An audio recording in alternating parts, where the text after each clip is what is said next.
Oh, a little late night here on the Plus. Welcome, welcome, welcome. It's great to have you here. You know, normally during football season, we're talking football, but it has officially become basketball season. Warrior season starts last night. And not only is he back in terms of Steph Curry, not only is it back in terms of the NBA, the real man is back in town. Nick Friedell instantly became one of my favorite guys in the NBA when he started covering the Chicago Bulls a million years ago.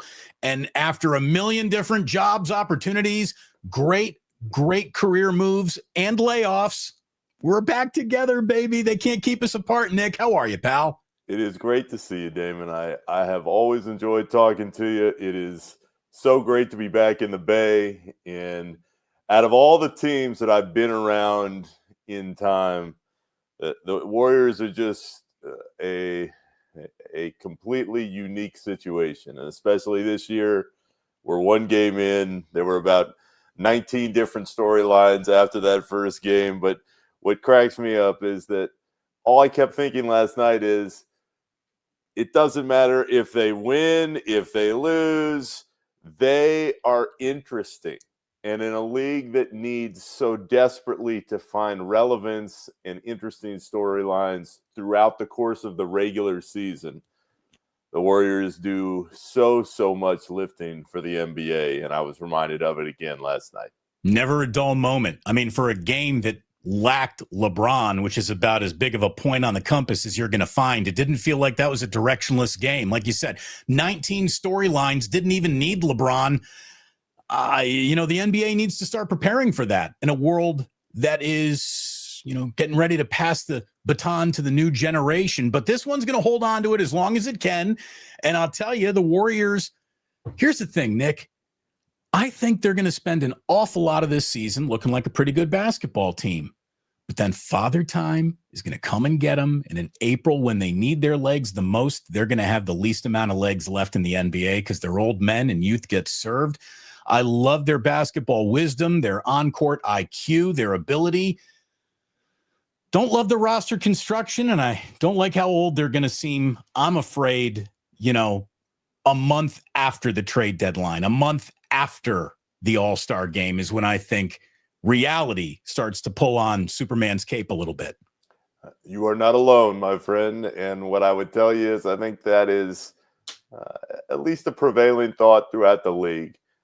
What I would tell you at the end of October here, as we start this long and winding road that is the NBA regular season. All right, we got 81 of these bad boys. Yeah, I mean, there's a reason Steve Kerr keeps talking about Pods and Moody and Will Richard and Kuminga and all these different younger pieces, because he knows. I mean, Steve is very, very perceptive, and he's very, very smart. He knows what's going to happen here as time rolls on. So they're going to need all the depth within that roster. Now, if you told me, and again, that's like the Warriors' biggest word of the year is if.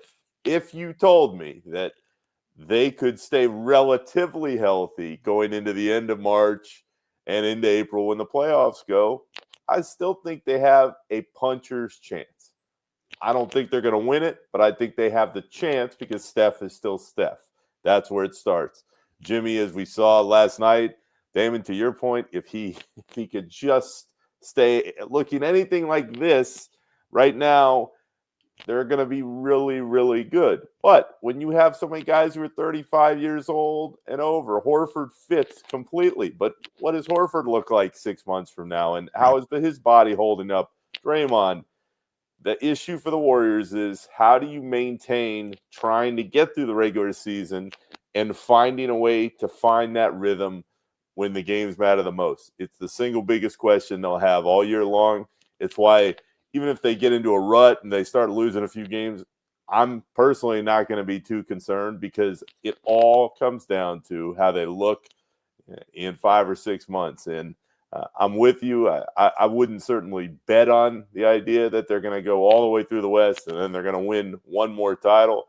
But if they have everybody in place, I still think there's a little bit of a shot.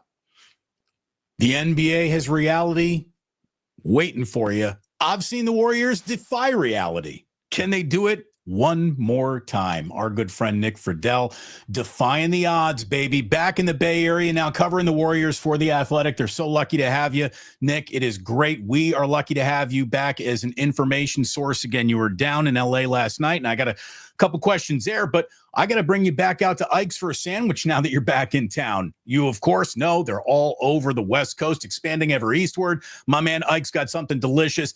It won't be long, Nick, before I bring you to the Dubliner and West Portal for a couple Guinness. Good old-fashioned bar, great place, huge supporters of the Plus. And look, if we need to start making parlays together, we're going to Sleeper. We're using promo code Damon. We're getting $100 deposit match on your first deposit. We'll make that happen for you, too. And it's a little free $20 play in case you need it, Nick Friedell. In case you need it, we got it for you. Thanks again to everyone for being here. Hit like and subscribe. You got a question to Nick. We'll get to it here at the end of the show, but I've got several more before we get there, starting with this. There was no bigger story around the Warriors during the offseason than Kuminga and how weird of a situation that was. Has there been a peace brokered between the Warriors and Kuminga that will actually get him to rethink how he feels about this franchise and an urgency to leave it? I think he knows that this franchise is really, really solid. They have the veteran pieces that any young player would love to learn from. And he mentioned Damon, Jimmy specifically the last couple weeks, but especially last night. It was like Jimmy's really been there. He's helped me on the floor. He's helped me off the floor going through these contract talks. I still don't get the sense, and this is just me, that Kuminga wants to be here long term. He wants a bigger role. He wants the big money. More power to him. That is his right. Go get whatever you think you deserve. But in the short term, last night was a really good sign. If you're a Warriors fan and you watched the way Kuminga played and you saw the defense and you saw him getting up and down the floor, that third quarter was really good. We know the offense is there. We know that he can get rolling. But it's what Kerr has said repeatedly in training camp. Can he do all the little things? Can he race up and down the floor? Is the defense going to stay consistent? Can he make the extra pass? He was doing everything he needed last night. And what I thought Kerr said that really resonated was he said, Jonathan's matured. And I think he meant within his game, how he's handling things since he's been in camp. All the signs are positive. Does that make him rethink long-term wanting to be here? Because he still would be in some kind of backseat, at least for the next couple of years with Steph and Draymond, Jimmy. We'll see. But the short-term results are very good, and it benefits both parties, the Warriors and Kuminga, if he keeps playing like this, because either they're going to find some kind of long-term solution down the road, or the trade deadline is going to roll around and they're going to say, okay, we need a couple extra pieces. What is out there? And he certainly, if he keeps playing like this, is a very good asset for the organization. What's a little odd about the whole thing is their ask of him doesn't seem to be that much more than we need you to play better defense and rebound, which is going to be the ask of him anywhere. It's not like he escapes these two tasks by going to another team. Well, Sacramento. It's good to have you back, Nick. Yeah, I don't think they value it the same way. It certainly hasn't seemed like it in their roster construction. But Damon, you're right. I mean, to your point, this is exactly what any normal team would want. They'd want somebody to go out and play fundamental basketball and fill in the gaps around where your other veterans are. And if he does that, he's going to find whatever he wants in his NBA future. But I'd caution anybody. Goes way beyond Kuminga. The Warriors are set up so much differently, at least in my experience, from what I see day to day, than your average NBA team. They care, they spend, they have Steph, who sets the tone for everybody. And that only is going to go for another couple of years. But It's sure, even if I was a younger player, even if I wanted more of a role, I understand all of it. I would just say be careful what you wish for. Bigger reality in terms of the Kuminga situation. Kerr is a stubborn cuss, or Lacob is meddlesome. Ooh. I would say that I wouldn't even say. Did Joe Lacob say, hey, you know what? Al Horford could come off the bench. Let's have Kuminga start night one just so we get off to a nice, smooth start here? I know, given my time, the last time I was here, Damon, and what I've heard just being back around the last few weeks, Joe is still competitive as hell, but when a decision needs to be made, sure, he'll give his opinion and he'll push, but he trusts the people that he puts into place to kind of to make at least plenty of big ones. So I would probably lean towards I want to say a combination of both, but I would say if Kuminga played the way he played last night all the time, you wouldn't worry about Steve Kerr being stubborn. I mean, Steve Kerr's going to sit there and say, hey, Jonathan, go out there and do exactly what you did. Play exactly the same way, and there are no problems. Right. So here's the deal. If you keep playing like you did last night for the first half of this year, the only thing you're going to have to worry about is an all-star snub at a crowded position. You nailed it. That's what it is. If I am the Warriors coaching staff, and again, there are plenty of smart people in and around that group, you are showing Kuminga that tape over and over. You're showing the offensive rebound, late, and you're going, Jonathan, the world is your oyster, man. You just turned 23. You just signed the deal that gives you all this money. You're going to get way more in your future. Just play exactly that same way. Curry, of course, is the true north of everything the Warriors do. I got to say, Nick, I watch for signs of aging and breakdown. I don't see any, man. He plays the same game every night, and he has for a decade. God bless that guy. We all know Father Time, though, totally undefeated, especially in this league. He's got a shot that will long outlast his body. He's not going to be able to play like that, but at some point he can turn into just, John Stockton squeezing off corner threes. Or excuse me, that's not even John Paxson. I mean, he's just going to be a guy with a spot-up shot, and that's still going to be one of the more deadly weapons in basketball. I think he might have 5 seasons left in him. I think he is maybe in his own mind flirting with that 22 seasons with one team Dirk Nowitzki run. I think that's the way Steph is looking at this right now. I don't know if he thinks he honestly can win another championship. It's just being the greatest Warrior of all time and being the longest tenured NBA player with one franchise. I bet you he's a first ballot Hall of Famer if he does that, Nick. Yeah. There's a real stretch, David. Steph, first ballot guy, but I would tell you, I think he is so damn competitive that at this point, I don't think much is off the table.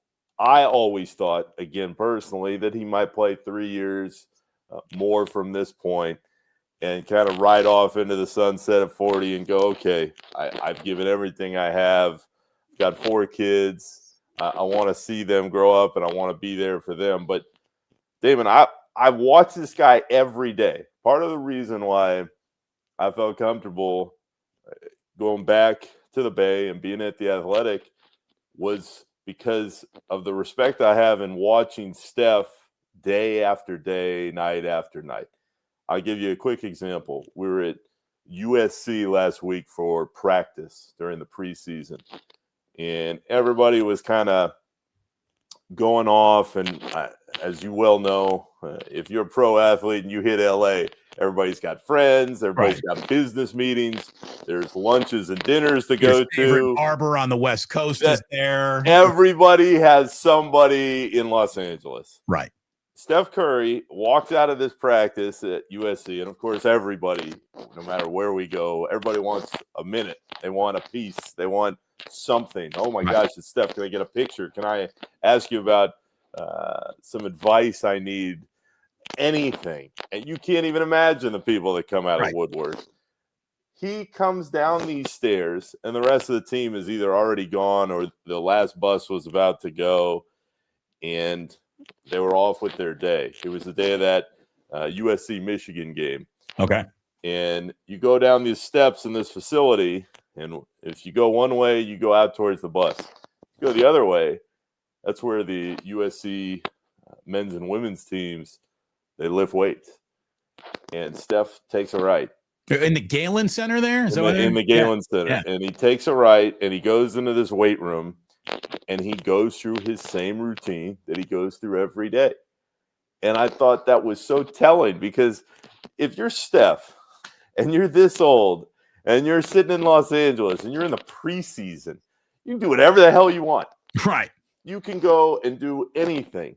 But the fact that this guy, at the stage of the career that he's at, is walking in to go do his normal, 45 minutes to an hour of the weight routine that he has, I just give him all the credit, because you can be the best player and you can say, oh, I want to do this and that. What I respect about Steph is he backs it up, and he is consistent in how he handles all kinds of different stuff on the floor, off the floor. But I just thought that moment was really interesting, because I'm sitting there watching him going, all right, well, where's he going? And he was going right into the weight room to do everything that makes him Steph Curry each night. He's a special, special guy. There's no doubt about it. Last night, I love the post-game comment from Draymond saying, a lot of people think I'm eventually going to screw it up with Jimmy here because I'm an idiot, but I'm not.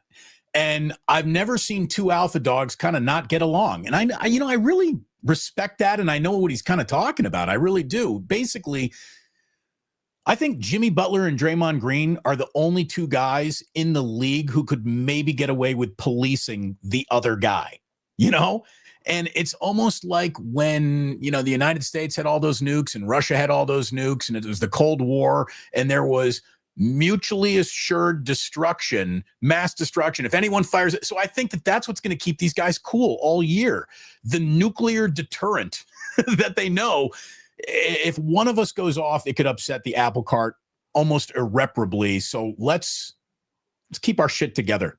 I think it's going to work. Damon, I would tie it to the topic we were just talking about in general. I think so much of why both Jimmy and Draymond really believe, again, as we start the year, I mean, we've all lived all these different seasons. Anything can happen. Right. But personally, I think it's because they respect the hell out of Steph so much. Those guys know, and they see that Steph backs up what he says. He's still putting in that effort to be the player that he is at this stage of his career. And Jimmy and Draymond both have a lot of pride, a lot of talent, and a lot of ego.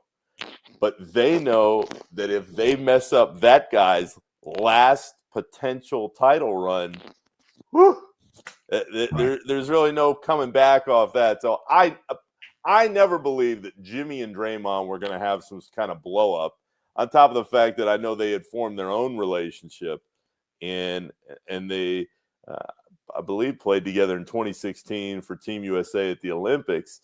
They built their own thing. I think they know they're wired a certain way, and if they funnel it all towards the greater good of the group, they're going to be in really good shape. And specific to Jimmy, he wants to win a title. This could be it. Wired a certain way. I know you get this all the time in your interviews, Nick. I want you to take your sweatshirt off for me. I just want you to unzip it a little, because I think your mic is scraping right there on the zipper on the sweatshirt. Show that Syracuse pride. That's all right. You can go ahead and show it off if you want to. Oh, yeah. There you go. Okay, that did it. The audio scratch is gone. My man Nick Friedell is right here. So, yeah, I do think that the respect has an awful lot to do. I think The respect that Kerr has when he walks in a room is one of the reasons why this whole thing stays delicately balanced and working. How much has Steve Kerr got left? He's been very ambiguous about his future. I have never believed that Steve was going to leave before Steph was done. I think he feels like he's got this once-in-a-lifetime player. They've had this incredible run together. But only Steve can make that call. And I give him credit, Damon, because he flat out said like a week ago, he's like, look, we're sitting here talking about how things could go, and I'm very comfortable being in the last year of my deal, and I'll talk to Joe and Mike at the end of the year. But everything's good now, middle of October. What happens if things go bad? What happens if there's some kind of blow up?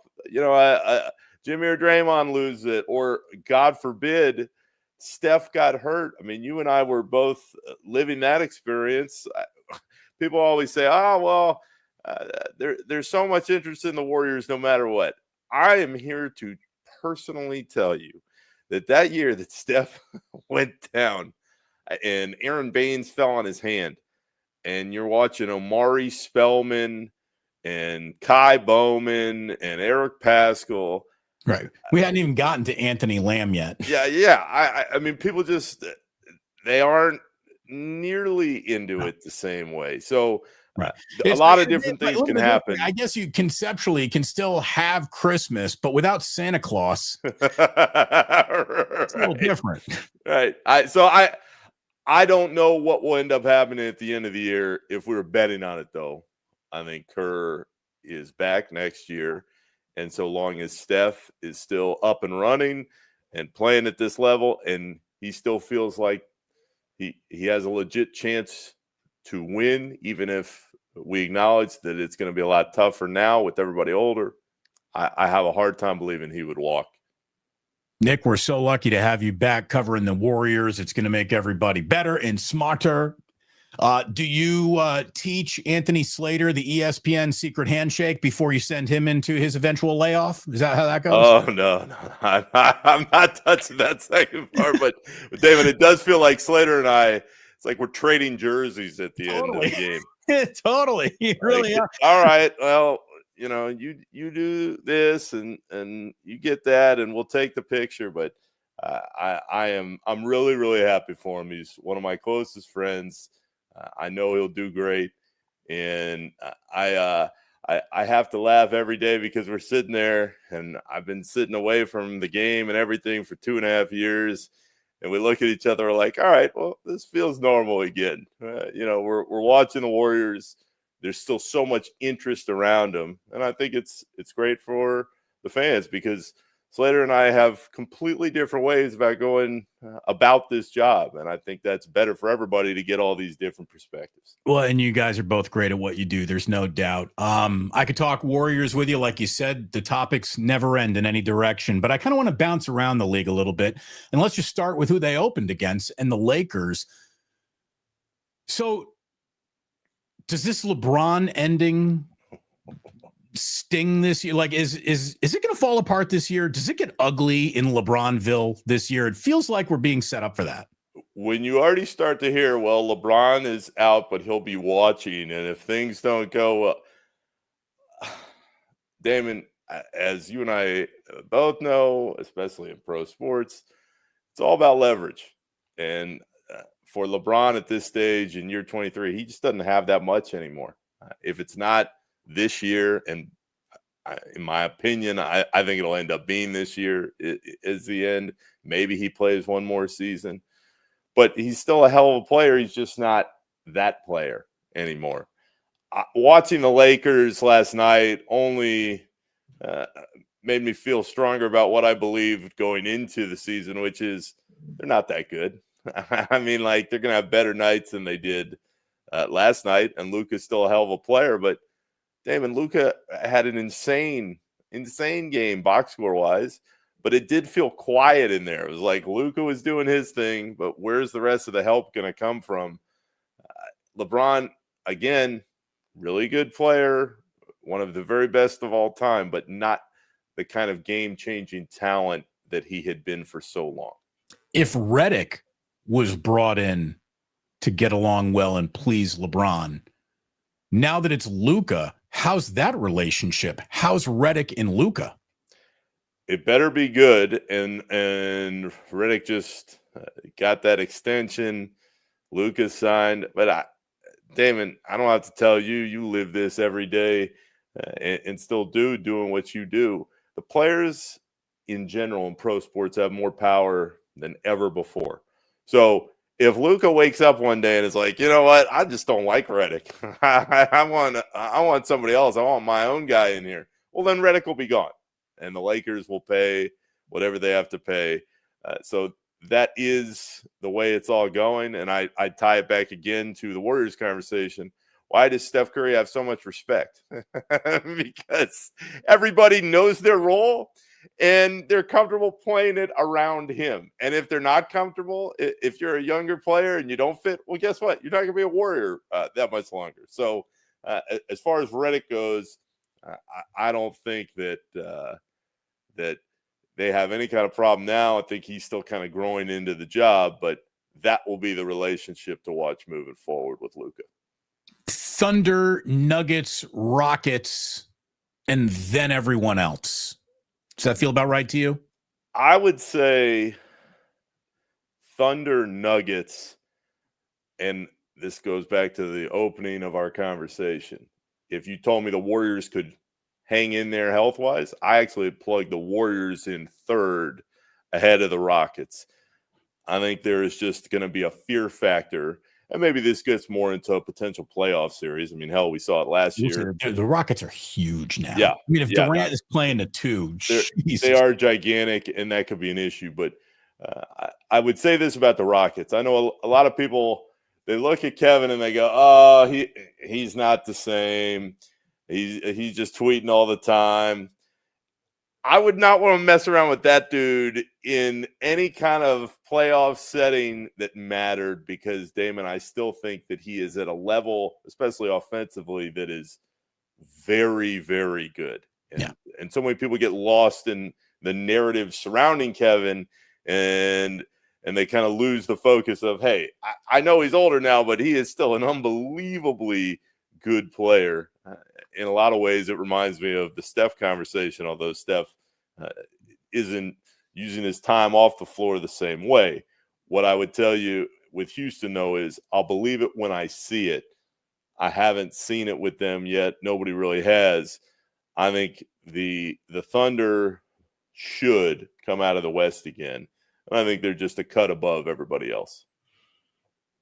I don't want to say that there was any grand design here, because there's no way at the time he traded Luka that Nico could have known he would have had the number one pick and get Cooper Flag.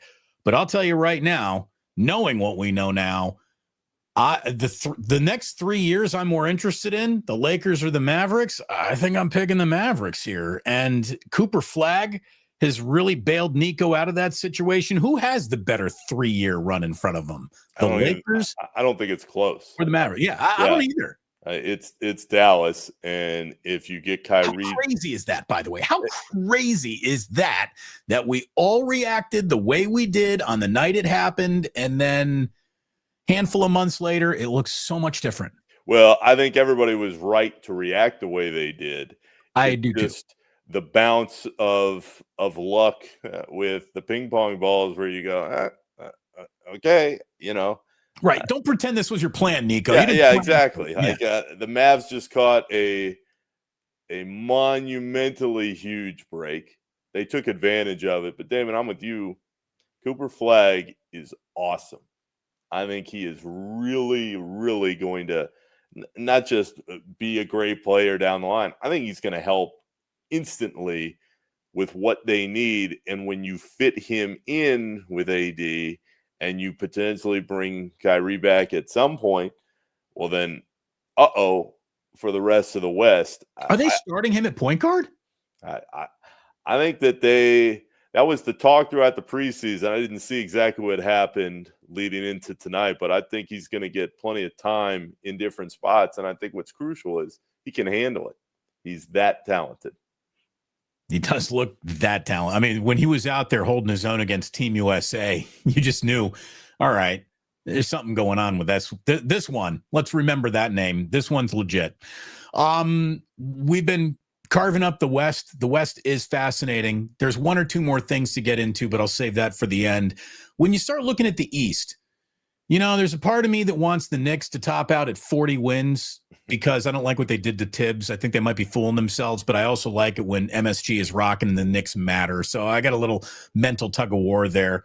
I think the Cavs are looking for a breakthrough. I think Orlando wants to break out. I think they're a team on the come. I think that you can't trust the Philadelphia 76ers at any point in time, and I'm not going to start declaring them dead or alive right now. It's a wait and see. Pacers in Boston, the two really good teams, just feel like they're going to be stuck in a holding pattern all year. What is the East, Nick? It's not great. It's not very interesting. I think it will come down to the Cavs and the Knicks, but I say that, Damon, and I'm kind of like, really? Like the Cavs? I have never believed that they had all the pieces they need. And as far as the Knicks go, I really like Mike Brown. I think he's a hell of a coach. But that team was constructed around Tibbs players. So count me as somebody that doesn't believe that they're going to be able to take some kind of next step in a team that was absolutely based around the personality of its coach with a coach that's not Tibbs. And you and I could go all night about all the different reasons why Tibbs doesn't work and players get tired of the same voice. I've heard it for 15 years. Right.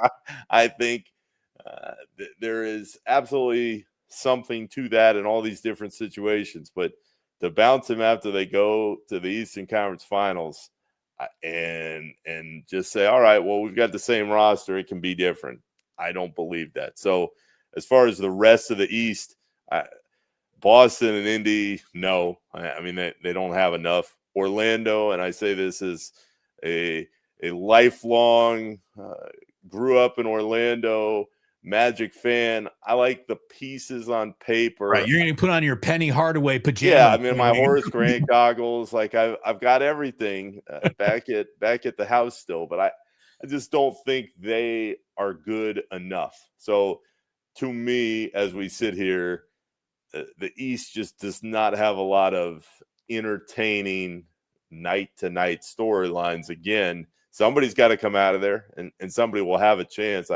I just don't feel good about anybody who does whenever that time comes. The phrase, you don't want to know how the sausage is made, is usually there to apply to like you'd rather not know how this is done. Other times, what it really means is this is just a level of business and math that you're not going to, it'll dull your senses. You're not going to care. What has happened with the Los Angeles Clippers, I think luckily for them, it gets filed under, well, that just seems like math and accounting. And so a lot of people are going to lean back and not care about this. But what Pablo Torre has uncovered here in the Kawhi Leonard story, I just think is being buried by the NBA intentionally. Cooperative media partners who don't want something so negative swirling around all these new streaming partners and all this stuff. To me, I think this is an absolute caught red-handed, not in the cookie jar. Cookie jar means you're just getting a cookie. This is you got caught red-handed in the bank vault at Fort Knox. And if a hammer is not dropped on this, but there's a second apron that like punishes teams for wanting to spend and compete, why have a cap? Why have rules in the first place? I don't even want to go. Anyone who's interested in what we're talking about, I don't want to go over it again. But basically, Kawhi Leonard had a fugazi job with a business that hardly really even existed, and it covered the difference in the money the Clippers could pay him and the money that he would have gotten if he stayed in Toronto. I don't think there's any coincidence at all. And playing the oh shucks Steve Ballmer game, bullshit. They knew exactly what they were doing, and they've been caught. Is Adam Silver going to do something about it? I think the question you just posed, Damon, is one that is bouncing around the league all the time, because it's not just, all right, well, is it trying to get swept over What's going to happen? I think the rest of the teams are going, okay, let's see how this shakes out, because none of it. They're doing it too. I mean, that's the thing. Or they're doing it too. Right, exactly. And I think that there are plenty of teams that are saying, hey, we'd love the opportunity to try to bend some rules, but there's only so many superstars in the league. So if this is how it works, and everybody's going to be really unhappy for a while. When the story came out, and Pablo, I mean, he deserves all the credit, because he just keeps undoing another layer and another layer. And that's why in this case, Damon, the league can try to do whatever it wants. And they're I'm sure trying to just get anybody's attention away from it. I think they catch a huge break because it is the Clippers. And frankly, not that many people care anyway, and never have. I mean, check the ratings, the clicks, all of it. People are not interested on the whole in the Clippers.